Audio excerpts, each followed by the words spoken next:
Olá, boa tarde, sejam bem-vindos. Mais um encontro do Enlige, o nosso grupo de pesquisas em literatura infantil e juvenil da UERJ, coordenado pela professora doutora Regina Micheli, que é minha orientadora. E estamos aqui hoje para conversar com o escritor Júlio Emílio Braz. Só mais um minutinho aí, vamos esperar o Júlio chegar. Acho que eu vou aumentar aqui o som, não sei se acho que o som está muito baixo. Só um pouquinho esperando o Júlio chegar para o nosso papo.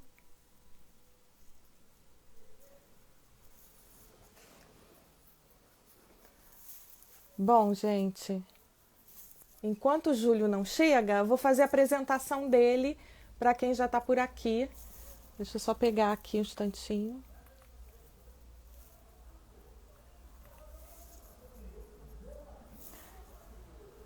Bom, o Júlio Emílio Braz... Ah, olha, o Júlio está aí. Deixa eu colocar aqui.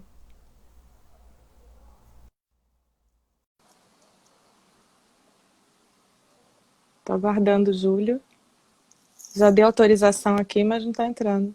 Oi, Júlio! Oi, minha flor, como é que você está? Tudo ótimo, e você? Melhor Tranquilo. agora com você aqui. Eu estava despachando a dona Silvia, porque ela começou a falar, né? Aí a Nietzsche chamou para almoçar, eu despachei ela. Cheguei a... ou quase, né? Um beijo na Silvia aí por mim. Pois, Eu acabei de começar, falei que ia te apresentar agora. Eu vou fazer uma rápida apresentação e a gente começa o papo, tá bom? tá, excelente. Vamos nós. Bom, gente, o Júlio Emílio iniciou sua carreira como escritor de roteiros para história em quadrinhos, publicados no Brasil, Portugal, Bélgica, França, Cuba e Estados Unidos. Tem quase 200 títulos publicados. Publicou mais de 400 títulos de bolsolivros entre os anos de 1983 e 1990 por editoras como Monterrey, Cedibra, Nova Leitura e Margitai. Desculpa, aí se eu errei a pronúncia. Sob mais de 30 pseudônimos, novelas voltadas para o gênero de faroeste. Autor premiado no Brasil e no exterior, o Júlio, em 1989, ganhou o prêmio Jabuti, de autor revelação da Câmara Brasileira do Livro, por seu primeiro livro infanto-juvenil, Sagairu. É Sagairu, Júlio, que fala? Taguairu. Eu não li esse livro ainda, está na minha lista agora. Em 1990, escreveu roteiros para o programa Os Trapalhões, da TV Globo, e algumas mini-novelas para a televisão do Paraguai. Então, o Júlio é uma pessoa assim, super versátil, né? Escreve vários tipos de texto e dá publicado no mundo inteiro, conhecidíssimo, assim, talentosíssimo, sou muito fã. E aí, Júlio? Me conta aí como é que tem sido essa fase aí de quarentena, no meio dessa pandemia, como é que está o seu processo criativo? Você tem feito Ó, muita coisa ou está mais se resguardando mais? Como é que tá? não. Ó, eu fico até sem graça, porque todo mundo faz essas duas perguntas para mim. Como é que você está? Como você está resistindo à quarentena? Aí eu sempre digo que, para mim, quarentena é lugar comum, porque o escritor fica em quarentena, até certo modo, quando escreve. Eu mesmo. Verdade. Até o filho eu enxotei do apartamento, viu? Aproveitei que ele arranjou uma namorada, e aí botei ele lá em volta da Vila Valqueire com a namorada, né? E estou sozinho aqui, só escrevendo. E eu peguei muitos serviços antes da pandemia, aí eu estou aqui me divertindo só escrevendo. A única coisa que eu sinto, e tem uma relação muito estreita com o meu processo criativo, digamos assim, é que, apesar de não ligar muito para estar sozinho, até muitas vezes eu gosto, meu processo criativo depende. Eu sou professor de história também, né? E Uhum. tem um historiador muito famoso, né, Mark Bloch, que foi assassinado pelos nazistas durante a Segunda Guerra Mundial. Ele dizia que o historiador é um ogro, porque ele vive de carne humana. Escritor também. Né? E eu preciso de carne humana, eu preciso pegar um ônibus cheio, preciso pegar um trem, um metrô, uma barca para ir para Niterói. Eu preciso de ouvir o humano, estar em contato Escutar ali aquela conversa, aquele debate ali das pessoas que estão do nosso lado, né, nesses lugares, com aproveitar certeza. Adoro ficar ouvindo a conversa dos outros, é aquelas uma coisa, narrativas. né? E aí eu anoto, eu sempre tenho bloquinhos eu sempre carrego mochilas, essas coisas assim, que tem muito bloquinho, muita caneta lá dentro para anotar, Uhum. porque quase sempre você ouve coisas Ótimas interessantes. ideias, né? Ô, Sim. Júlio, o Rogério Andrade Barbosa está pedindo se você pode mudar a sua câmera, porque você está sendo filmado de baixo para cima, se você pode levantar a câmera. Eu sei que Pronto. isso às vezes é complicado, que a gente não consegue. Porque Se a eu gente acho que não tá tem tudo equipamento, certinho. eu não tenho equipamento, então é Não, complicado. o meu aqui é o artesanal, né? O É, o celular meu na também. mão. Eu sou O bem meu, Glauber Rocha, o né? meu tá apoiado aqui num grupo de livros, assim, aquele pacotinho que vem 3 livros, eu encaixo assim no meio. Mas Então, eu tenho uma pilha aqui, mas não adiantou. Eu ainda estou me vendo assim, como se estivesse decolando a nave espacial. Aí o pessoal reclama. E para nós aqui que estamos fazendo, parece que está certinho. Só quem está é, vendo é que vê que nós estamos olhando para o teto, assim, né? Ontem esse, eu fiz uma lá para o Nordeste, para o Rio Grande do Norte. E aí começou a escurecer e eu tô aqui uhum. alegre. E tô vendo que, além da minha negritude natural, o tempo estava ajudando. Aí, literalmente, só vi uma sombra falando.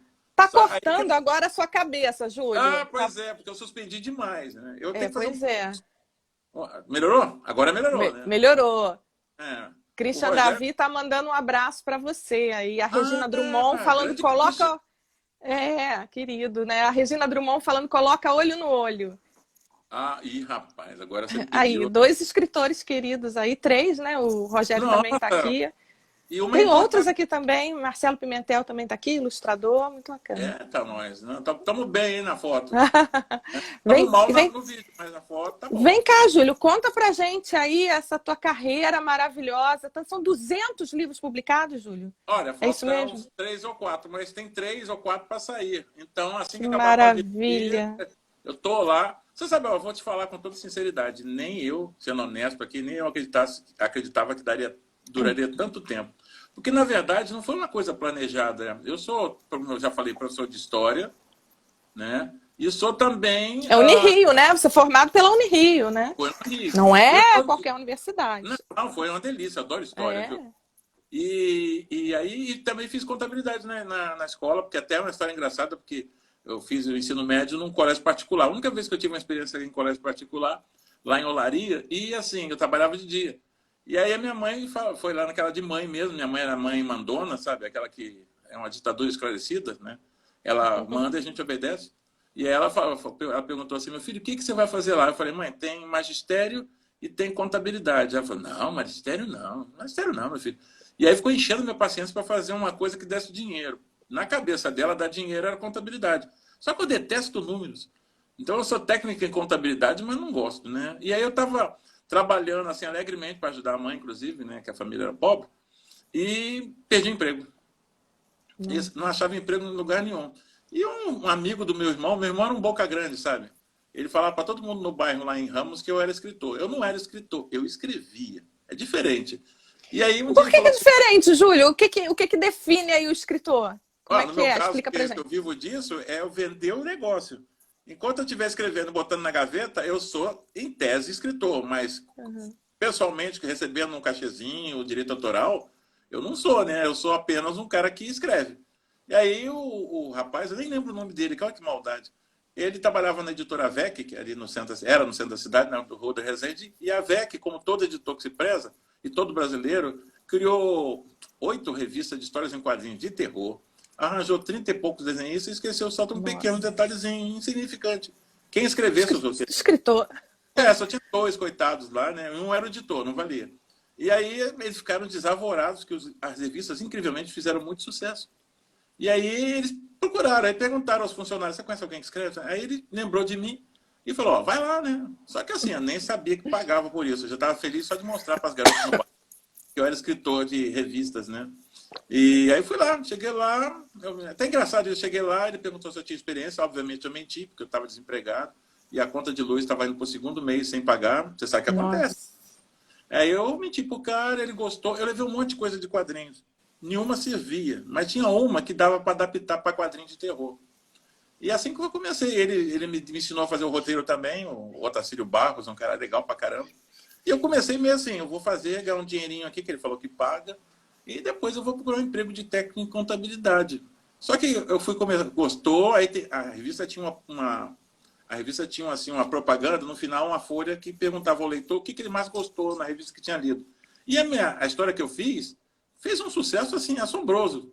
E aí ele pediu para fazer uma série, eu fui fazendo uma série, depois ele pediu para fazer uma revista de Bang Bang, depois ele foi pedindo mais coisas. Quando eu vi, eu estava 2, 3 anos lá fazendo os roteiros, Que estavam me maravilha. pagando, e eu transformei meu prazer em minha profissão. Aí eu fiquei enganando a minha mãe, porque minha mãe não achava que isso era profissão. Né? Então ela Ah, ficava não? pedindo. Não, ela achava que isso era um. Não, eu não vou falar excentricidade, porque minha mãe era analfabeta, ela nunca falaria a palavra excentricidade. Mas era assim uma coisa meio estranha, meio exótica. Tanto é que ela morreu.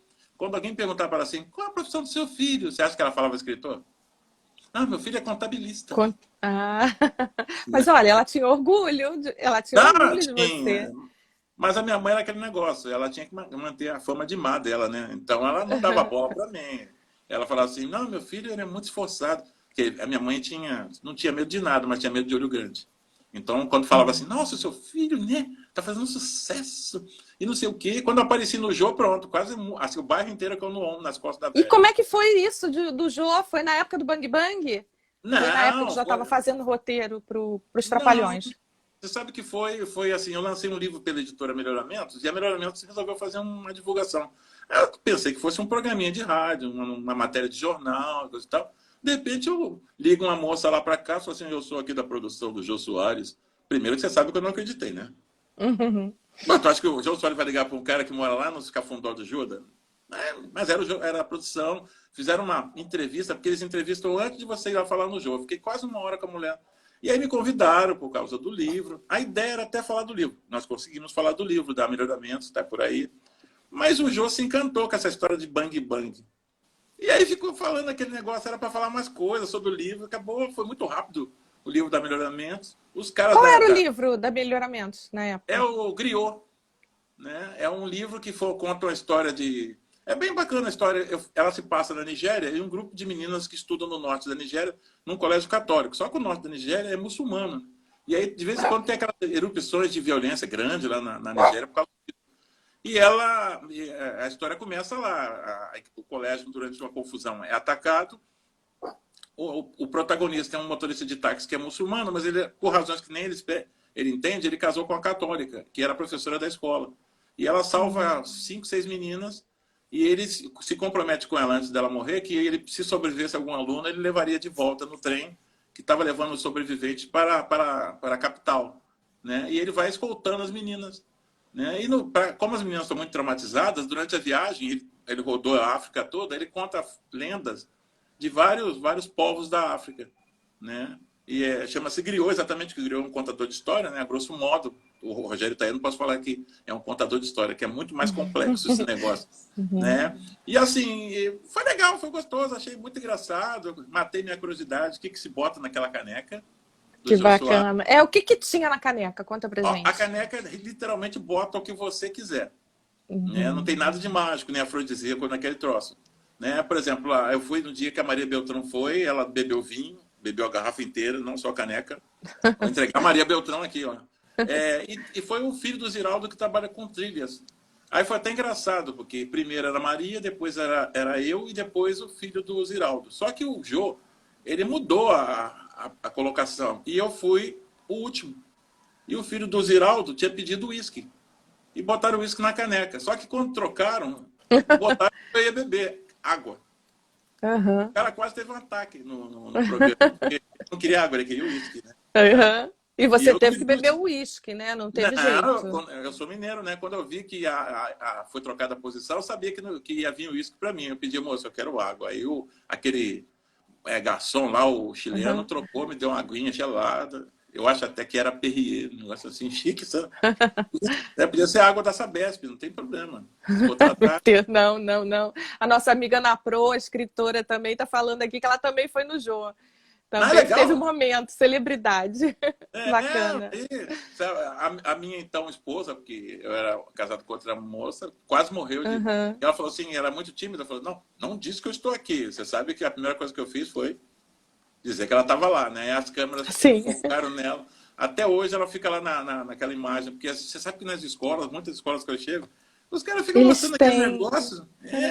Sabe, foi há um tempão, uma eternidade. Sim, sim. Tudo bem, gostei, Jô simpático, né? O pessoal da produção super chique. Sim, assim. mas é um reconhecimento, não é, Júlio? É um reconhecimento. E acho que A escola gosta muito disso, de mostrar isso. Não só os prêmios literários que você recebeu, mas também esses reconhecimentos públicos, né? De ser convidado para um Muito programa legal, assim. sabe? Eu gostei muito, assim, uma experiência bacana. Até minha roupa É. passaram, né? Porque Nossa. aí eu cheguei, tirei a camisa, passaram. Tinha uma floresta amazônica no camarim, pro autor, cheio de frutas e coisa e tal. Globo é Globo, né?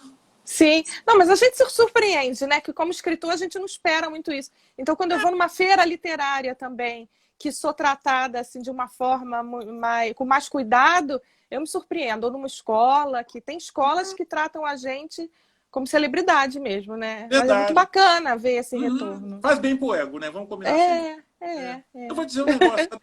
Uma coisa, essa pandemia, eu sou muito observador, né? O meu lema de vida, a Silvia ri muito, é assim, tem um ditado alemão que diz que o diabo se esconde nos detalhes. Então eu Uhum. presto muita atenção no que eu estou vendo e no que estão me falando, né?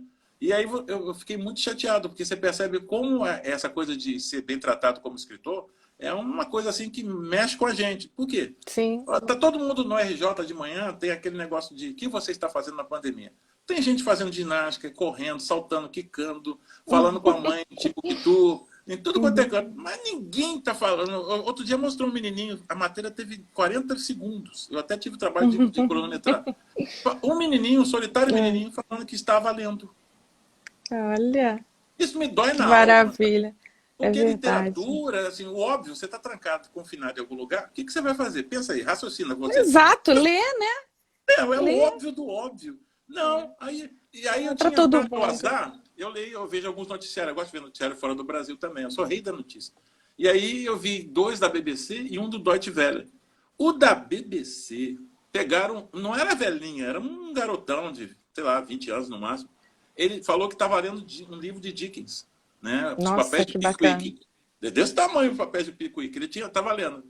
Você sabe que a BBC fez uma matéria, arranjaram até ator para representar uns trechinhos do livro, Que sabe? Não foi bacana. uma matéria assim feita de qualquer jeito, né? Então, Sim. você percebe É, que e um aqui pouco... a gente não tem muita notícia, né, de literatura, e Não, até eventos literários, as feiras, quando passam na TV, bem rapidinho. É muito não, pouco, né? quer ver uma coisa que me chateia? A gente vai, nós vamos em muitas feiras literárias, assim, até em escolas, e até na praça, na cidade. Uma coisa que não me entra na cabeça, eu posso até ser, estou ficando rabugento de repente. Uhum. Os caras botam música. Tudo bem, música é legal, mas bota axé music, bota funk. Eu acho que, com todo respeito, não combina. Sabe? Não tem... Você quer paz para olhar o livro, analisar o livro, folhear o livro. Aí tem um funk no seu ouvido aqui. Que música seria ideal, Júlio, se você for aí numa Olha, escola que a pessoa esteja ouvindo aqui? Ou um nas organizador feiras de que eu evento? fui, fora do Brasil, nem tem muita música. E quando tem, são aquelas músicas clássicas bem tranquilas, New Age, até já vi em um lugar, tinha Enya tocando. São coisas... Sabe por que você precisa de paz? A leitura é algo contemplativo. Se tem nego dançando, tocando funk, o rock pesado aqui do teu lado, você Não não fica combina. contemplativo. Não, Não, eu também acho que não combina. Acho que não dá. melhor nada ou uma musiquinha de fundo, como você falou, uma musiquinha clássica, tá certo. Uma musiquinha, Mas, até eu queria dizer. Júlio, tem várias perguntas aqui, as pessoas estão fazendo, vou tentar perguntar tudo para você, mas me diz aí, por que você usou tantos pseudônimos ali no Bang Bang? Acho que nos quadrinhos também, né? Quando você fazia roteiro de quadrinhos, de outros Alguns, tipos, né? né? Por quê? São 33, não são pseudônimos? 39. Por quê, Porque Júlio? é assim, ó, o livro, aquele livro de bolso não tem direito autoral. Pagou, acabou. Ah, Então, não sabia. para fazer livros, para ganhar algum dinheiro, eu tinha que escrever de 10 a 12 por mês. E aí não dava botar um pseudônimo só. Na Monte Rei, que foi o meu início com esse tipo de literatura, eu só usei um pseudônimo, que é o Jonathan Fox. Mas a partir da Cedibra e da Nova Leitura, eu fazia muitos livros. E como eu Uhum, fazia muitos livros, não dá para fazer 12 livros do mesmo pseudônimo. Então eu uhum. criava pseudônimos assim, pegando um monte de coisa. Quando eu era mais novo, era mais engraçado, sabe? Até. E aí eu bolava, juntava nomes, peguei, por exemplo, tem um ator que trabalhou em Missão Impossível, e o nome dele era Peter Bravos. Eu achei bonito para Bang Bang, aí botei lá, Peter Bravos. Né? Tinha uma outra que trabalhava em filme de ficção científica, Galáctica, o nome da atriz era Celestia Fox. Aí eu botei o nome dela. Mas aí não dá para botar só Celestia Fox, que é o nome de uma mulher. Aí eu inventei Sim. um personagem para explicar. O pseudônimo também era um personagem. Ela era uma bibliotecária aposentada de uma cidadezinha do Texas, que era especializada e gostava muito de anotar histórias de Bang Bang. Então, a Celeste sempre que começava o livrinho, tinha uma biografia da Celeste, falando o que ela tinha pesquisado, por que ela estava usando aquela história, contando para as pessoas. Tinha até que o nome dele era Billy Wolfe. E o Billy Wolfe tinha uma especialidade, ele escrevia histórias de Bang Bang com viés romântico. Né? Então, quem mais lia esses livrinhos eram garotas. Né? Tem até uma história que eu sempre gosto de contar, que é muito hilária. A cidade chama-se São João da Baliza, lá em Rondônia. Na época não tinha nem agência de correio. Né? Não tinha banco, tinha agência de correio. Aí a moça que comprou a coleção todinha do Billy Wolfe pagou com vale postal. Né? Que eu acho que nem sei se existe esse troço mais ainda. Né? E aí ela mandou uma cartinha agradecendo que o editor mandou com muita presteza os livros do Billy Wolfe para ela. E no final ela diz assim, e sabe que o senhor está com toda a razão em contratar esses autores norte-americanos, porque brasileiro não tem imaginação. Entendeu? Aí ele ficou assim, você não quer mandar uma foto autografada para ela? Eu falei, não, tá louco? Ela deve achar que eu sou um tremendo cowboy louro de olhos azuis, um cavalo e um rancho Montana. Nunca vai acreditar que é um negão que mora em Ramos. Isso é maravilhoso. Não, tem um monte dessas histórias. Mas foi gostoso. Bacana. Você tem que escrever muito. Né? Então eu escrevo muito disso.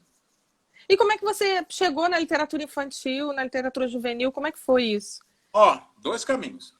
Porque eu fazia Bang Bang, né? Eu fiz 400 e pouco desse livro. Abandonou de vez o Bang Bang ou ainda escreve Bang Bang? Eu abandonei por um lado e depois esse tipo de literatura caiu em desuso. Ninguém mais, você vai na banca de jornal... Você sabe que eu nunca li nada de Bang Bang e eu sou muito fã de filmes de Bang Bang. De vez em quando eu revejo filmes, vejo todos os atuais que saem, porque eu sou muito fã, assistia com meu pai quando criança. Mas assim, eu não conhecia isso, fui conhecer através de você. Não sabia que na verdade, a Monte Rei, o dono era um ex-toureiro espanhol. Olha que chique esse negócio. Olha. Ficava ali na Visconde Figueiredo, na Tijuca. Ele era ex-toureiro. Não sei que ele veio parar no Brasil, mas ele parou e montou uma editora. E, na verdade, quem fazia muito esse tipo de literatura não era, por incrível que pareça, os americanos. Até hoje, quem domina esse tipo de literatura são os espanhóis. Tem até um camarada chamado Marcial Lafuente Stefania, ou Stefania, não sei como é que pronuncia o sobrenome dele. Ele é o maior escritor desse tipo de literatura no mundo. Ele já morreu, né? E esse espanhol, dono da Monte Rei, ele começou a trazer os livros do Stefania. Né? E traduzia e publicava. Mas chegou uma hora que ou cobraram muito caro, porque ele era meio mão de vaca. Cobraram muito caro e ele começou a fazer por aqui. Tinha coisas que eram muito bem feitas. Livros de espionagem, Zezé Sete, Cal Odurban, era escrito por um brasileiro que era roteirista de radionovelas na Rádio Nacional, o Hélio de Soveral, que também foi roteirista da época da Cinédia, da Atlântida. Né? Tinha gente boa escrevendo isso. Eu confesso a você que não era minha literatura favorita, mas como o espanhol pagava bem, eu fui fazer, né? Sim, a gente acaba fazendo muita coisa, sim, com certeza. Porque eu vivia todos disso. Nós. A minha mãe ficava chateada, e como todo mundo, até as ex-esposas, muitas ficavam chateadas por causa disso, porque eu acredito piamente que dá para viver de escrever no Brasil. E minha mãe e minhas ex-esposas não acreditavam, né? Sabe? Teve uma até que falou que eu era um Don Quixote de querer viver de direito autoral no Brasil. Aí eu cheguei a uma situação horripilante. Eu fiquei casado com alguém que nunca leu Don Quixote. Nossa, Don Quixote era maluco. Don Quixote não era sonhador, ele era maluco. Quando você olha para o moinho e vê um dragão, você não é sonhador, você é doido mesmo. Na minha opinião, o sonhador ali é o Sancho Panza. Né? Isso é quase um botafoguense, viu? Porque vai ter esperança que aquele homem vai fazer alguma coisa sadia na vida, né? E ele não largava o maluco, ele ficava grudado no maluco acreditando. Ele que era o herói, né? Ele era o herói ali. Salvava o Don Quixote de todas, né? Sabe? Então, assim, como é que eu virei? Duas origens. Primeiro, porque eu já estava de saco cheio de escrever Bang Bang. Né? Imagina, 12, 10 livros por mês, chega uma hora que... Né? Eu, inclusive, cheguei a uma constatação horripilante. Eu não era brasileiro, eu estava brasileiro. Porque eu sabia mais sobre o índio americano, por exemplo, do que sobre o índio brasileiro. E a minha avó paterna, ela é e foi, né? Índia, né? Da tribo Puri. Eu não sei nem onde morava essa tribo. E aí eu estava de saco cheio procurando alguma coisa para fazer. Eu cheguei numa época, no bairro onde eu morava, tinha uma oferta de livros infantis, e eu comprei os livrinhos, estava barato, e achei muito legal as narrativas. Mas tinha que sobreviver, né? Nessa época também eu fazia quadrinhos com os editores lá em São Paulo. E eu tinha um amigo, muito amigo meu, chamado Roberto Kusumoto, que atualmente está no Japão, que eu não sabia andar em São Paulo. Então esse camarada, gente boa pra caramba, um dos meus melhores amigos, ele andava o dia inteiro em São Paulo comigo, me apresentando a editores e coisa e tal. E na época ele estava fazendo ilustrações para a editora FTD. Estava começando ainda a FTD com literatura infantil juvenil. E ele falou, ó, eu vou lá entregar uns desenhos, você não quer ir para conversar com o Lino, que na verdade o editor naquela época era o Lino de Albergaria. Ah, bom, tem nada a perder, vou lá bater um papinho, né, tomar um café, aquela coisa. Aí teve uma hora que fui lá, falamos, aí teve uma hora que o japonês virou e falou assim, ele tá querendo fazer uma coisa diferente do que ele faz. Aí eu expliquei o que ele fazia, o Lino morreu de rir, claro, né?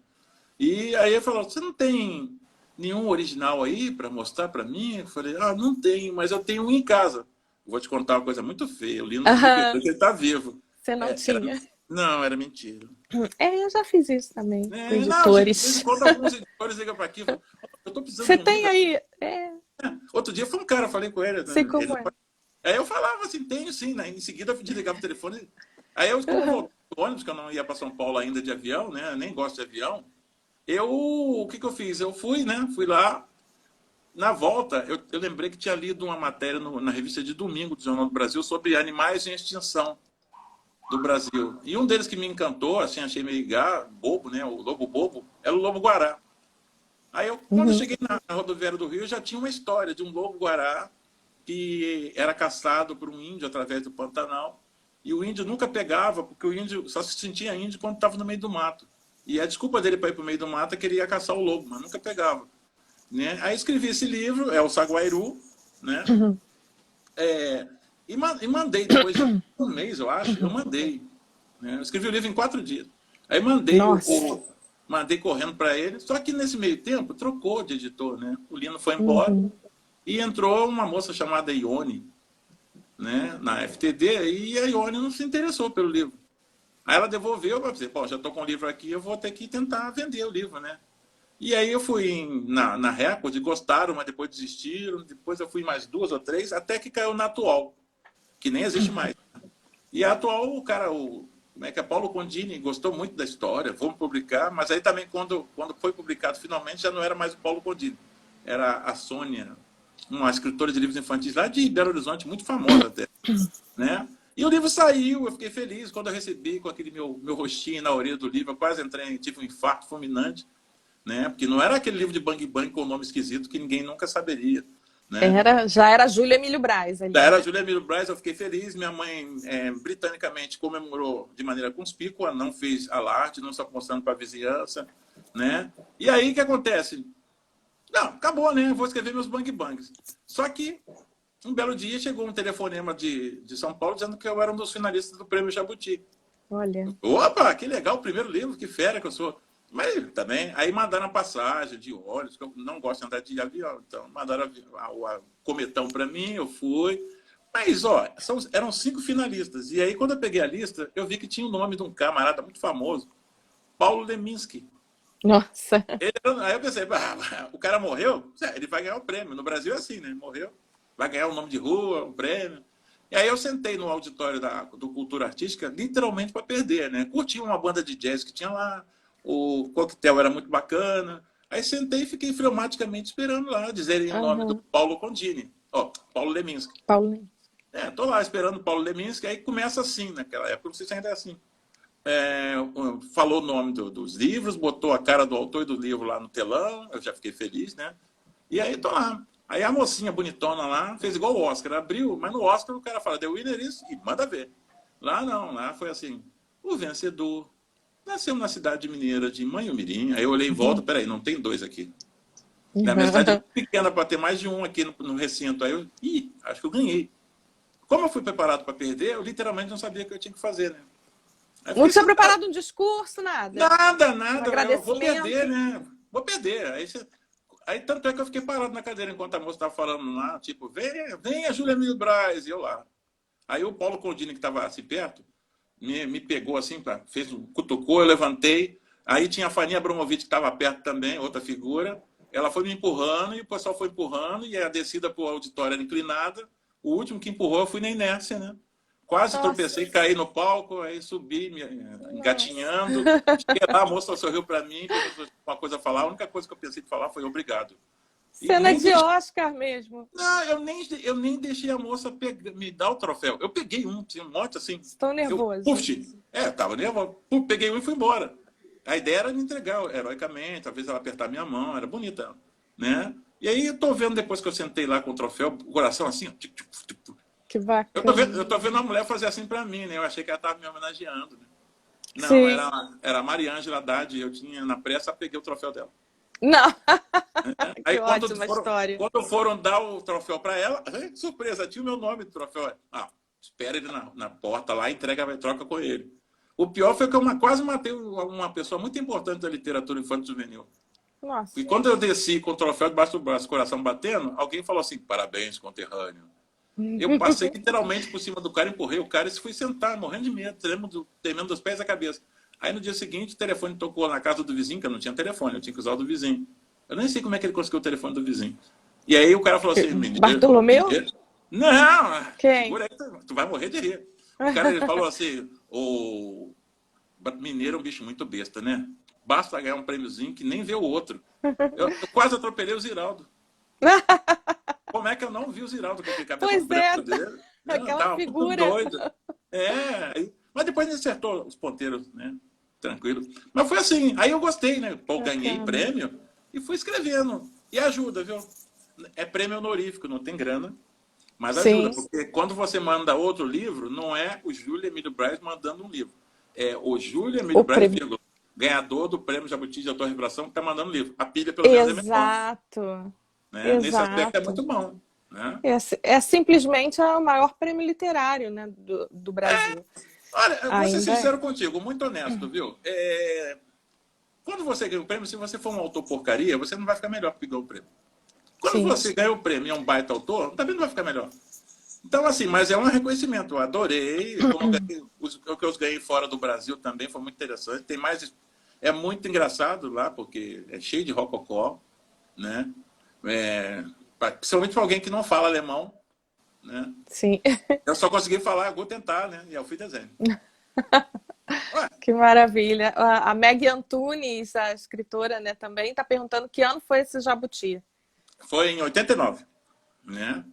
Sabe? Não, Foi muito legal. e vieram muitos outros prêmios aí, Meg. Ele ganhou vários prêmios no Brasil e no exterior. O Júlio é premiadíssimo, mas são quase 200 livros publicados, né? Muita coisa. Sim, sim. Júlio, Marcelo Pimentel. Você quer falar mais sobre esse assunto? Não, Já ia não, não, mudar. tá bom, tá bom. É que muita gente fez pergunta aqui, gente. Aí tô tentando. Eu tô lendo tudo. O Marcelo Pimentel, ilustrador, perguntou como é que é a tua escrita do livro de terror. Se você. Como é que. Eu esqueci a pergunta exata, Marcelo, desculpa. Mas ele Ó, queria saber mais sobre isso. Se você ainda menina, faz terror, se é uma ah, coisa que ficou lá no início da carreira. Como é que foi não, essa tua relação aí?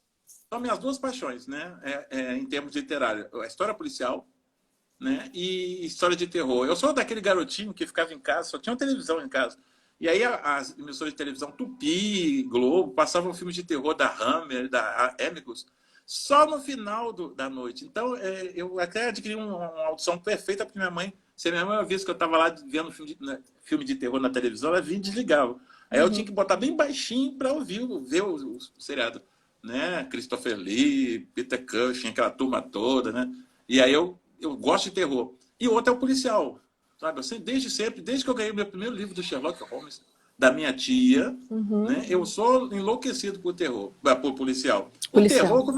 O terror começou porque as revistas da VEC eram só terror. E eu já gostava, então eu fiz com muita tranquilidade. Eu continuo escrevendo. É porque, assim, hoje em dia, a maioria das editoras de quadrinhos no Brasil, elas publicam, sei lá, 95% de material estrangeiro. Não tem muito espaço para os autores brasileiros. É até uma vergonha, porque os grandes autores brasileiros, para sobreviver e ganhar alguma notoriedade, estão tendo que ir para fora do Brasil, principalmente para os Estados Unidos, e adotar pseudônimos americanizados para ganhar um reconhecimento que aquele não tem.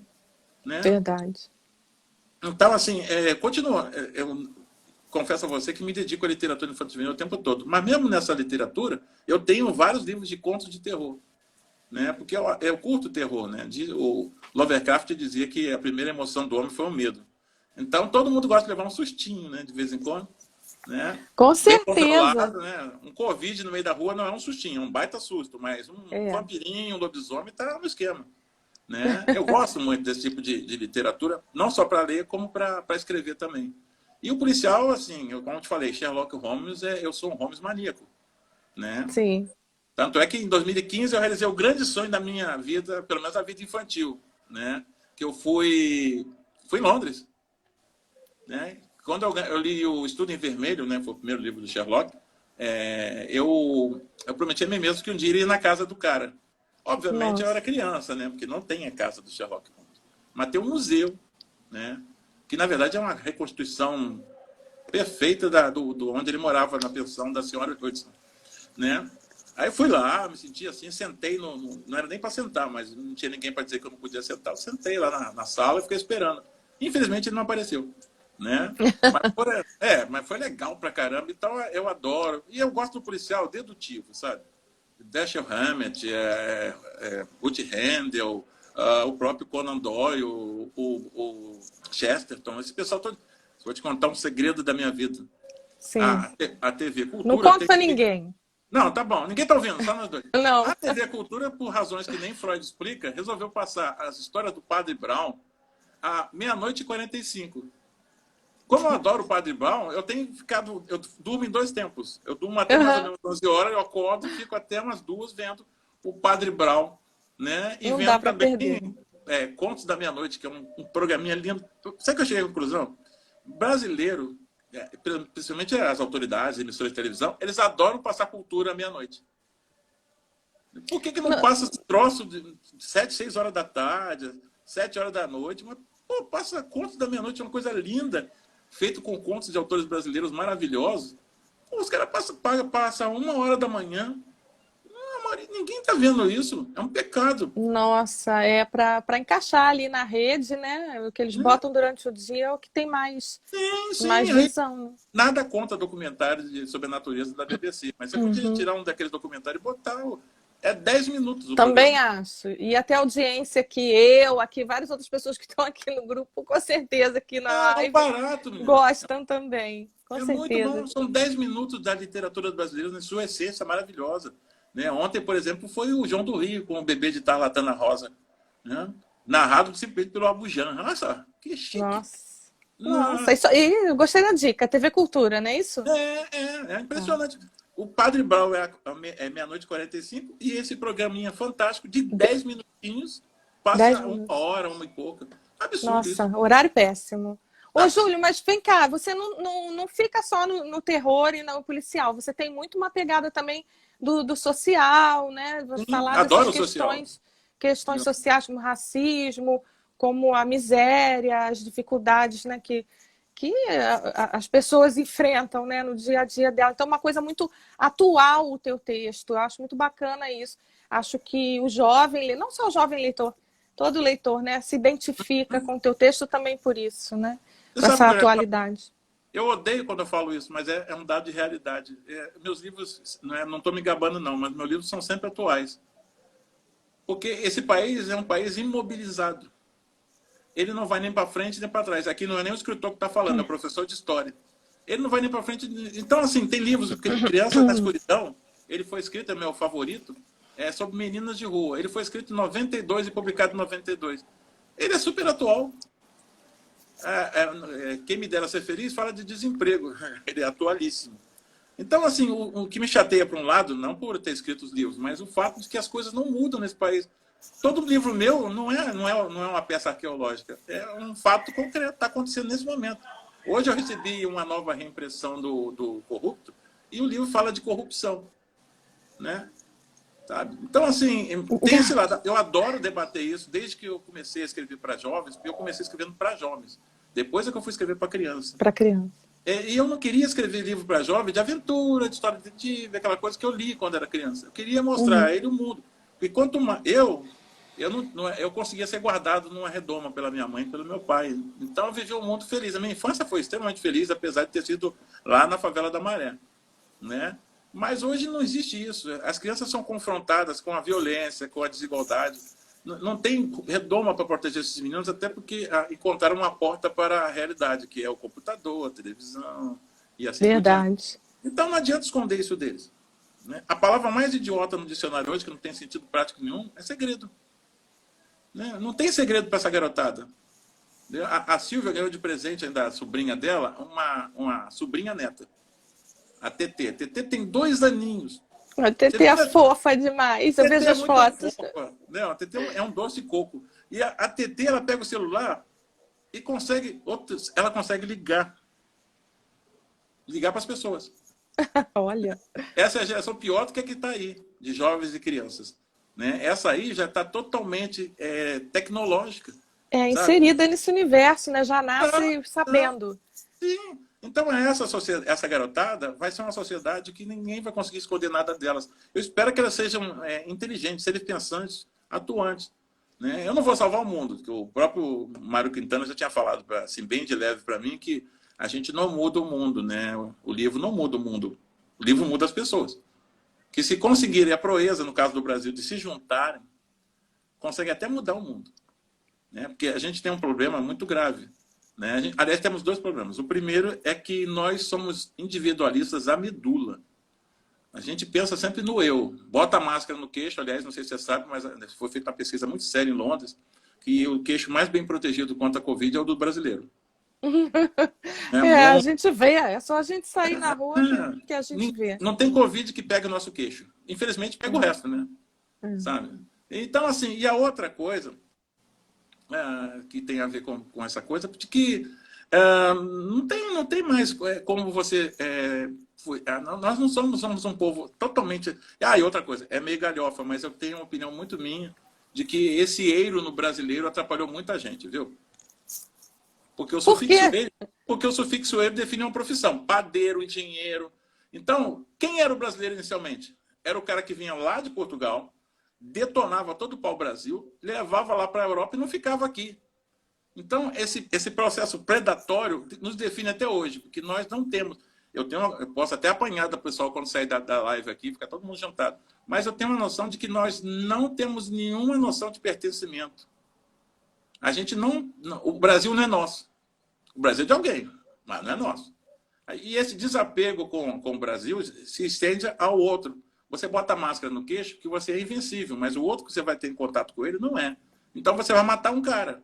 Ou a sua mãe, sua avó, seu tio, que são mais velhinhos, ou tem diabetes, ou tem problemas cardíacos. A gente não tem essa noção. Quando a gente tem noção de pertencimento, a gente não é egoísta. Verdade. A gente é todo, né? A gente brasileiro. Eu preferia que nós fôssemos como o italiano chama a gente, brasiliano. É verdade. Porque o ano lembra você pertence a algum lugar. Mas alguns escapam, Júlio. Alguns escapam. Tem aí os engenheiros. Alguns escapam, Júlio. Bom, foram engenheiros que construíram o elevado Paulo de Fronten. Né? Caiu em cima das pessoas na primeira versão. Né? É verdade. Então, não, mas aí nós temos político, e político foge um pouco dessa definição. Sim, né? Mas aí, a inspiração para sua literatura sempre vem de algo assim que você vivenciou, que você viu? Como é que vem a inspiração dos seus livros? Às vezes vem num bate-papo. Eu adoro ouvir conversa dos outros dentro do olho. A minha mãe queria que eu fosse... Só um segundo, tem muita gente te elogiando aqui, é muita mensagem. Pessoas dizendo que você... não estou conseguindo ler, Nene, dizendo que você disse tudo. A Jane Veneres dizendo perfeito. A Lena Chianello, perfeito. A interessante colocação sobre o sufixo, a Ana Proa falou. A Tayane Gaspar, que é autor carismático, humilde, acessível. Tá todo mundo te elogiando, estão adorando sua live, só para você saber. Vamos levar para casa, olha, a Silvia ciumenta. Diga, Júlio, vai. Então, assim, o que acontece? A gente fica vendo... eu acho que tem solução. Parece que eu sou pessimista, não. Eu não acredito que a única saída do Brasil é o aeroporto. Né? Por mais estranho que possa parecer, a única saída do brasileiro é o brasileiro. Quando ele cair, a ficha dele cair, e outro dia eu falei isso na escolinha para criança sobre a ficha cair, o garotinho perguntou: ô tio, por que a ficha caiu? Aí eu percebi como é que era velho. Hoje em dia não faz mais sentido, né? Tem que explicar o que é ficha, e é uma explicação tão grande que perdeu a graça, né? Eu dei outra palestra para explicar que era o telefone. Exato. Mas aí... Fala, teve um que teve o quê? Não, Teve porque a eu ia falar para pachorra. você falar. Não, eu teve a pachorra, um molequinho, né, pequenininho, que ele achava, quando eu falei que era aquele negócio que estava na rua, que a gente chama de orelhão, ele disse que Uhum. achava que aquilo, quando chovesse, era para ficar embaixo. Ah, olha, Ele acha que ele nunca viu alguém falando ali, porque ninguém mais fala naquilo, ninguém né? mais usa, né? A gente Acho que usa não. celular. Né? Mas eu estava falando da sua inspiração. Como é que Ah, vem tá. dessas coisas que você Não, assim, ouve na ó, a minha rua? mãe queria, eu tenho, ó, vou te contar outro segredo. O meu nome é o nome de um padre. Ah, é? É um belga que morou lá na minha cidade de Minas, o padre Júlio Emílio de Lombardi. Como a minha Olha. mãe era uma devota, assim, eu sou o sétimo filho. Os outros nasciam e morriam. Então, Sétimo filho, hein, Júlio? Isso dava história, hein? é lobisomem, né? Né? Então, assim, ó, a minha mãe fez uma promessa lá com o padre Júlio, que se eu sobrevivesse, eu ia ser padre. Né? Só que ela esqueceu de combinar comigo, claro, né? Sim. Mas eu acho que ela tinha um olhar muito... Minha mãe nunca se enganava, no máximo ela se equivocava.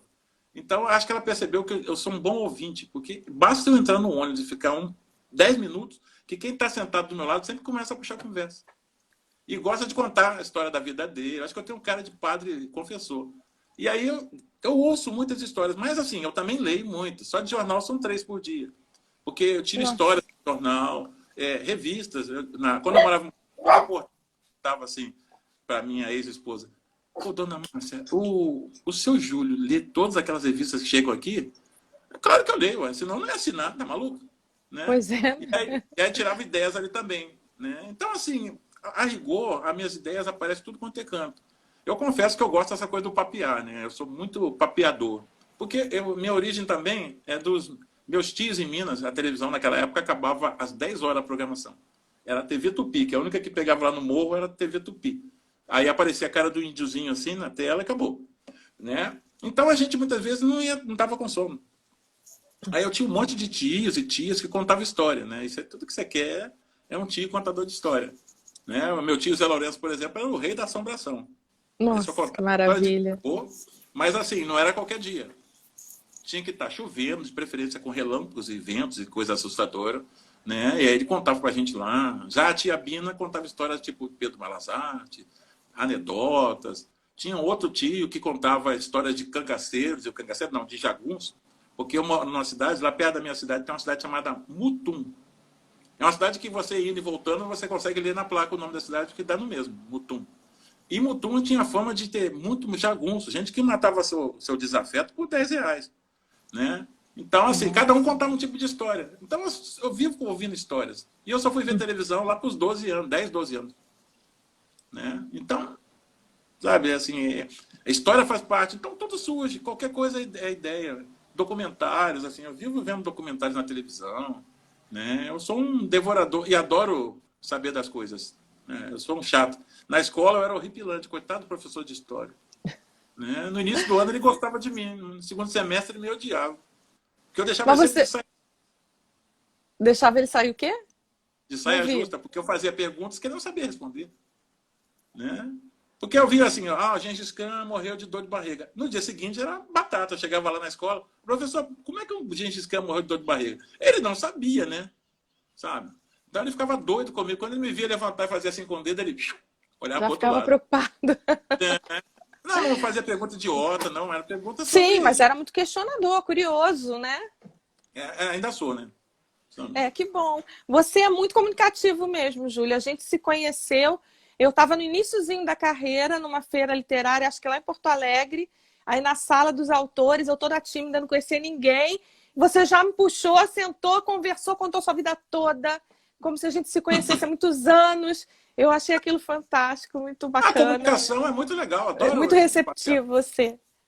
E tá A todo mundo criançada também. elogiando aqui, falando dessa sua simpatia, e eu comprovei mesmo. O Júlio é Eu gosto assim mesmo. Nós somos todos assim lá em casa. Todos. Eu sou o mais tímido deles. Ah, Tu, nossa, tu tem, imagina. tu tem que conhecer as minhas irmãs. Né? A rainha do funk, minha irmã caçula. A outra que é a cozinheira de mão cheia, mas queima as panelas, porque ela adora ler também. Né? Não dê Uhum. o livro, não coma a comida que ela fez enquanto estava lendo, porque está tudo queimado. Ah, meu Deus, ela tá ouvindo É, isso? Isso não se fala, eu Júlio. sei, mas é real, coitada. Ela cozinha muito bem, mas você tem que tomar Queima, cuidado para ter um livro por perto. Se tiver livro, não coma. distrai. Distrai eu. Ô, Júlio, quer a vida. Júlio, e a Ogro, Júlio? Que história é essa de Ogro, Júlio? Conta pra gente, Ogro, Júlio. Quem é o Ogro, Júlio? quem é o ogro sou eu. Porque, Por assim, quê? primeiro porque o Mark Bloch falou que essa história de que o historiador é um ogro ficou na minha cabeça essa coisa. E a outra é que a outra esposa, né, a anterior, ela costumava dizer porque assim, eu tenho um pequeno defeito que assusta muitas vezes a pessoa. Eu não sou desagradável, eu sou franco. Né? Assim, você está com um pedaço de couve entre os dentes. Aconteceu, isso é um fato que aconteceu realmente. Né? Fica todo mundo com saia justa ali, fala, não fala, fala, não fala. Eu cheguei para a professora e falei, professora, desculpa, mas ela está com um pedaço de couve entre os dentes. Aí eu vi todo mundo ficou assim, pô, por que você falou isso? Porque ela estava efetivamente com um pedaço de couve no dente e todo mundo tira sarro na cara dela. Né? Eu sou assim bem, eu não sou... Tem gente que fica com medo quando olha para mim, né? Mas eu não sou grosseiro nem nada, minha mãe não me deixaria eu ser grosseiro. Né? Então, assim, mas ogro. Essa esposa, por ser assim, essa esposa dizia, pô, mas você é um tremendo ogro, né? E aí eu fiquei assim, quando eu montei a editora, eu pensava em botar um nome sério, mas pensei, pô, é uma editora de livros infantis e juvenis, eu não sou um cara sério, né? Então eu vou botar o nome, em homenagem à minha ex-esposa, que dizia que eu era um ogro, eu vou botar o nome da editora de Edições do Ogro, né? Porque foi sempre um sonho meu, eu quis sempre fazer aquela coisa bem marxista, dominar todos os meios de produção, desde a criação até a venda. Eu Ter não a sou sua própria comunista, editora, né? então eu queria minha própria editora, mas não é só a minha própria, eu não tenho a pretensão de só publicar meus livros. Né? A minha ideia, assim, comecei, claro, publicando meus livros, que é óbvio, é fácil negociar com o autor que sou eu mesmo. Né? Porque se você vai negociar com o autor, tem autores que são mais tranquilos, tem uns que são sebo, né? Então, assim, você tem que ter paciência, ter uma organização legal, porque eu acho que não adianta fazer uma coisa de qualquer jeito. Tem que ser uma coisa bacana, o autor está sempre feliz, porque o japonês tem uma frase muito bacana, o empresário japonês. Funcionário feliz, satisfeito, produz mais. Um escritor que está satisfeito, está recebendo direito autoral dele em dia, está sempre felizinho. Né? Vai fazer livros maravilhosos para mim, que venderei graciosamente pelo mundo afora, né? E ganharei um dinheirinho legal que vai poder manter o meu sonho de ter uma própria editora. Né? Então, o Alexandre de Castro Gomes, aqui, há um tempo atrás, ele perguntou quais são os livros que você lançou ali pela Ogro, pela sua editora. Pela Ogro, ó, por enquanto eu tenho o Pretinha Eu, né, que eu escolhi um matador para inaugurar o processo. Que é maravilhoso. Ele vende bastante. Depois, agora eu lancei o Meu Pai, Meu Herói e Seus Heróis, né, para uma professora pedir um livro ecológico, eu resgatei esse. Né? E agora tem mais uns 4 ou 5, porque assim, com a pandemia, eu ia lançar até junho mais 4 livros, inclusive um é da Silvia. Né? Mas fechou tudo, eu posso até lançar, porque eu separei uma grana para fazer isso. Mas o problema é que eu não tenho um depósito, então eu guardo na minha casa. Aí eu teria que fazer escolha de Sofia, ou eu, ou as caixas de livros empilhadas dentro da sala, na cozinha, no banheiro. Aí eu preferi segurar um pouco, mas os livros estão prontinhos, com ISBN, tudinho direitinho. E assim que der a gente puder botar a cabeça para fora d'água, eu vou lançar. E já tenho um projeto de lançar outro livro. A partir de maio, junho do ano que vem, eu já vou abrir portas para terceiros, não só para mim. Né? Até nessa live que a Silvia fez, eu tenho até umas pessoas que... Ela fez uma promoção lá, escreva uma historinha com as palavras e tal. E pelo menos 2 livros que eu ouvi lá, que eu sempre gosto de ouvir na live dela, eu achei muito legal, sabe? Muito bom, dá para transformar em livros, são pessoas... Uma é um garoto ainda, né? Mas tá na minha alça de mira. Né? E é claro que eu quero fazer uma coisa bacana, assim. Porque, sim. Sabe, eu trabalho muito com editores na Europa. A gente fica vendo aqui coisas engraçadas. Assim, quanto maior, na minha concepção, posso estar errado, quanto maior a editora no Brasil, mais João não conversa com Maria. Então, assim, difícil. Tem o cara que manda o livro quando sai uma nova impressão para mim. Esse cara tem o meu endereço. Mas o cara do editorial não tem o meu endereço. E o cara que remete também não tem. Então, cada um tem um endereço. Teve uma vez que eu recebi um pacote da Cipione e mandou para Ramos. Eu não morava em Ramos há 15 anos. Uhum. Né? Porque eles não conversam. Então, eu tenho opinião. Quanto maior a estrutura, mais ineficiente ela é. Você vai na Europa, a minha primeira editora na Europa era na Suíça. Aí ela falou assim, eu fui na feira de Frankfurt, agora vamos jantar. Aí fomos num restaurante de estação de trem lá. E aí, vou chamar o pessoal da editora para almoçar com a gente, jantar com a gente. Aí pensei, pô, vai vir todo mundo?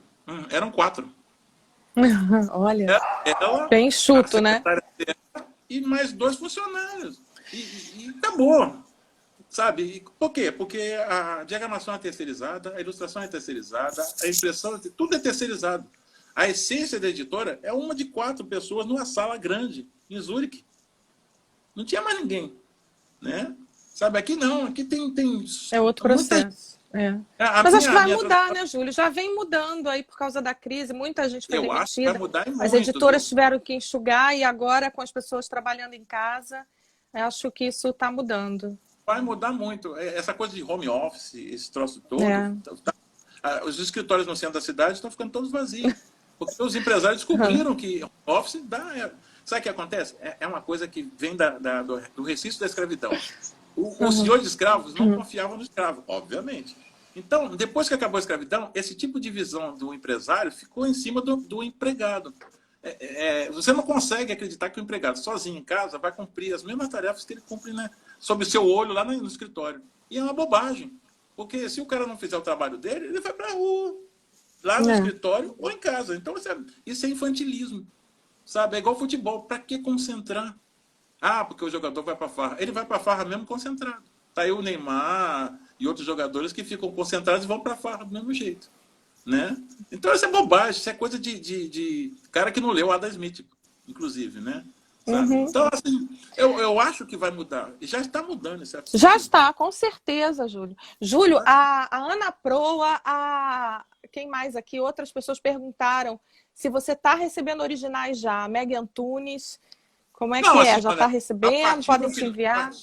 A partir do final do ano, eu já vou estar aceitando na boa originais, porque eu gosto de fazer uma coisa muito responsável, sabe? Essa convivência com os alemães mudou a minha vida, viu? Tanto é que a Marília pediu, de vez em quando, fica tirando com a minha cara, dizendo que eu sou um negão alemão. Né? Mas eu gosto de organização. Eu sou apaixonado.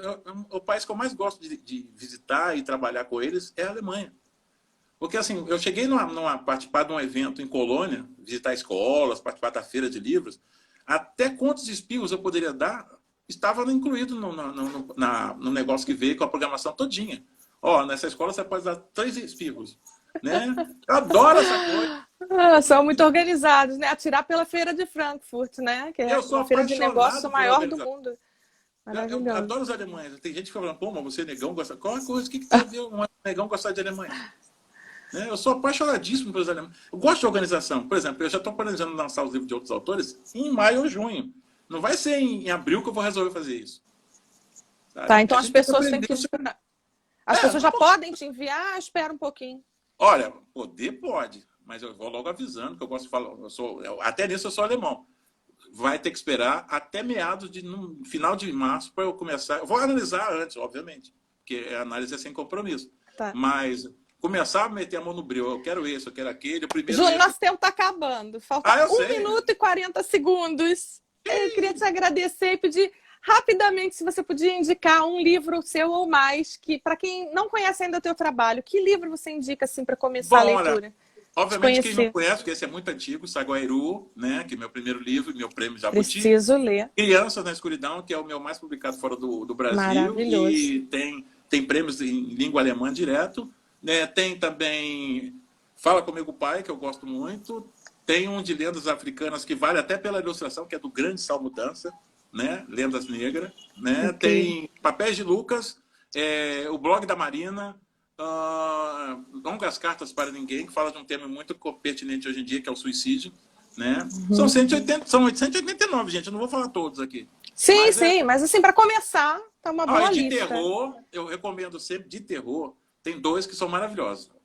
40 segundos, Júlio. Narrativa, as horripilantes narrativas alimentares do Clube Canibal e Rua do Terror. São os 2 assim que... Tá 30 segundos, Júlio. Tá obrigada gente, pela tua participação, dicas ótimas, papo ótimo. Não, prazer. Até a próxima, viu? E com certeza. Tudo de bom, Júlio. Sucesso. Totalmente. Obrigadinho. Até a próxima. Tchau. Tchau, gente. Obrigada pela participação. Tô indo. Fui.